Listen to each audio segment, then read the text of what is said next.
Good morning, Grizzlies.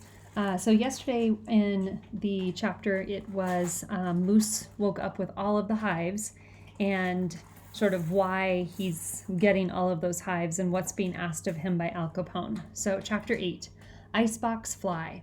Thursday, August 15th, 1935. My hives are breeding with each other, merging, enlarging, engorging. The salve is no help. It may even make them worse. The ones on my ankle are driving me nuts. I've scratched right through my socks. I have them on my neck, too, creeping closer to my face. By the time May visits, there will be no me left, just one big hive. What will happen if I get caught? What will Capone do to me if I refuse? Does he still command his own army of hitmen? And if I decide to do this, how will I get the roses? The garden behind the warden's house has flowers, but no roses. I checked. These are the questions that chase around inside my head. My dad says when you worry too hard, it makes your mind cramp up into a little ball. The best thing is to forget about it. Get some exercise, give your brain a little breathing space. What I need is baseball, and that means Annie. On the way up to our apartment, I plan what to say to convince her to play. But when I get to the Bomini's, she isn't even there. Moose! Mrs. Bomini's blue eyes are round like Annie's, but in a smaller, older face. She leans out the door and practically sucks me into her apartment. Come on in. I have 2 new needlepoint books. I know how you love to see my needlepoint. You're the only boy I know who likes it. Likes needlepoint? The woman is out of her mind. How am I going to get out of this? Where is Annie? Mrs. Bomini bears down on me like she's drilling my feet to the floor. Before I know it, I am sitting on the sofa with 2 needlepoint books on my lap and Mrs. Bomini's veiny white hands pointing out one design after another. She's leaning so close there's no way to get away. Why does this always happen to me? Do you think that border is a little too busy? Ma'am, is Annie around? I sent her down to B's to get a few things, but... She beckons with her finger. Annie doesn't care for my needlepoint. She's not like you, Moose. Now looky here. What if I took off some of that blue, or I could just do this one here? The other one, ma'am, without the border. Aren't you a wonder, Moose? She smiles at me, glowing with pleasure, and turns to another page, where there must be 20 designs marked. This is worse than reading my dad's electrician manuals. Now this one. What do you think of this? She is so close I can smell the tooth powder on her breath. Such a big flower smack in front like that. I'm concerned it's overpowering. I'm wondering if I might... Annie appears suddenly in the door, a bag of groceries in her hand. Mom! She snaps. Mrs. Bomini's head drops low on her shoulders. Now, Annie. Moose likes this, don't you, Moose? Mrs. Bomini puts her finger to her lips. It's our little secret, isn't it, Moose? She giggles. Annie puts the grocery bag down with a thud. What's your little secret, Mom? Oh, don't you worry. Mrs. Bomini flutters her finger at me. My lips are sealed about, you know. Annie pulls the flower out of the bag, thumps it on the counter. Let him get up, Mom. Oh, for goodness sake, if a girl can like baseball, surely a boy can like needlepoint. Mom, let him up, Annie barks. I have to talk to Annie, ma'am. It's pretty important. Could we finish this later? Mrs. Bomini's shoulders sink down. Her mouth forms a little pout. Oh, all right, she concedes. But you bring him back, you hear? She waggles her finger at Annie. Annie races around the kitchen, unpacking groceries, pouring the flour into the canister, and putting the milk in the icebox. After she's done, she heads outside with me. Thanks, I say when we're safely out of earshot of her mom. She snorts. I've been thinking, I tell her. You know that thing with Capone? You don't need to worry about him. I've worked it out. It's not a problem anymore. Her eyes move from side to side like she's thinking about this. Why not? Because I've taken care of it. Which means... She takes a deep breath and lets it out in one big burst. Because, Annie, please, oh, please. I get down on one knee. Annie smiles a little at this. You're cute when you beg, she says. Annie, I'll do anything if you'll just play. You want to come back with me? She bites her lip to keep from laughing. You know it's okay for a boy to like needlepoint. Annie does a whispered imitation of her mom. Anything except that. We both laugh. I think I've got her now, but when we stop laughing, she walks the rest of the way up the stairs and back into 3H without another word. Girls are impossible. Once they decide something, that's it. Guys make deals, make compromises, make things work. Girls just make trouble. I head down to the canteen to find Jimmy. He's behind the counter, paging through B. Trixel's receipt book. He sees me and looks down again really quickly. "Hey, Jimmy," I say. "Hi, Moose." His voice is cool. He can't still be mad about Scout and the baseball, can he? Teresa is back in the corner with baby Rocky on his blanket. Jimmy, Teresa, and the baby of the family, Rocky, all look alike. Curly black, licorice-colored hair, fair skin, and dark eyes. "We only make one model," Mrs. Madaman said right after Rocky was born. Teresa has her Strange Stuff on Alcatraz book out, and she's recording things in it. I wonder where Janet Trixel is.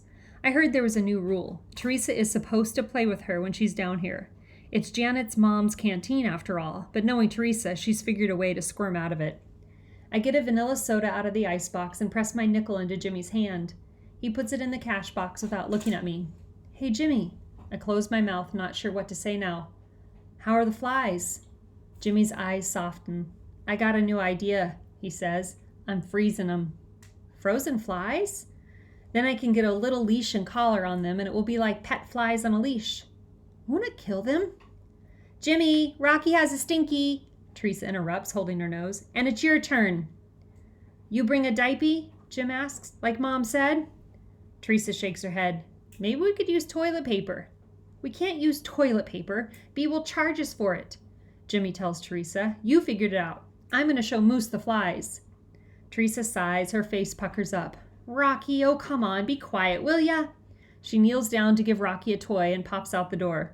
Jimmy opens the icebox and takes out a little box he made out of folded newspaper. It's wet and cold on the bottom.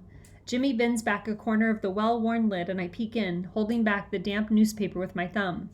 "See, he's still moving around too much. When they get a little colder, they go to sleep and you can slip the thread around their middles," Jimmy explains. He shows me the tiny harness made out of red and yellow braided thread and demonstrates how he plans to slip the harness around the fly. "Trouble is, they die. That's why I need so many." 5 more minutes, Jimmy decides, latching the icebox with the fly box safely inside as the canteen bell announces a new customer. Jimmy scurries back inside, Teresa right behind him. By the time I get there, I see Piper drumming her fingers on the counter. I take an unexpected gulp of air. I always forget how beautiful she is. Piper plunks her dime down. 2 root beers, she says. "And when's Scout coming back anyway?" Scout? Does she have to ask about Scout? Teresa hops behind the counter, takes the dime, and inspects it. "Dime's real," she announces, plunking it in the cash register. "Of course it's real." Piper takes the pop and uncaps it with the opener tied to the counter with a string. She takes a swig. I'm watching her. Staring at her, actually. "Jimmy!" Teresa screams, her voice high and twisted like she's being strangled by invisible hands. She's standing over Rocky, who isn't crying now. He isn't making a sound. His eyes are panicky and his skin is almost blue. Why isn't he moving? Jimmy hops the potato bins, knocking over the cream of wheat. I'm right behind him, leaping the rolling cylinders of cereal. "Rocky! Mommy!" Teresa screams. Jimmy scoops Rocky up in his arms. "Oh, jeepers! Doc Ollie! Moose, you're fast! Run him up to Ollie's! Take him now!" Jimmy's shaking me hard like I've fallen into a stupid sleep. Piper jams in between us. "Me! Let me! I'm faster!" "No! No!" Teresa pounces on Piper and shoves her against the wall. Jimmy plunks Rocky in my arms. "Go!" he shouts in my ear. My legs take off. "I think he swallowed it!" I hear Teresa shout. The weight of Rocky is warm and heavy against my chest. The screen door slams behind me, ringing the canteen bell. "Mommy!" Teresa is still screaming, but her voice is falling off in the distance. Out of the corner of my eye, I see Jimmy outside Mrs. Cacconi's door, where the only phone for 64 building is located. "Call Doc Ollie." The words float through my mind in a blur of my own pounding feet. Rocky's blanket is flying around my legs. I wind the blanket around my hand as I run. Keep running. Don't trip. Don't stop. "What's the matter? What happened?" Somebody yells behind me. But I'm not stopping, not answering. I've got Rocky in my arms. I'm not going to look at him. I can't look at him. He's too quiet, too still. I'm afraid of what I'll see. Something is wrong with this baby. Really wrong, like he might die. He can't die. The hill is steep. The air is thick. My lungs are bursting. Past the switchback, the water tower, gulls scatter out of my way. The back way! Go the back way!" someone yells.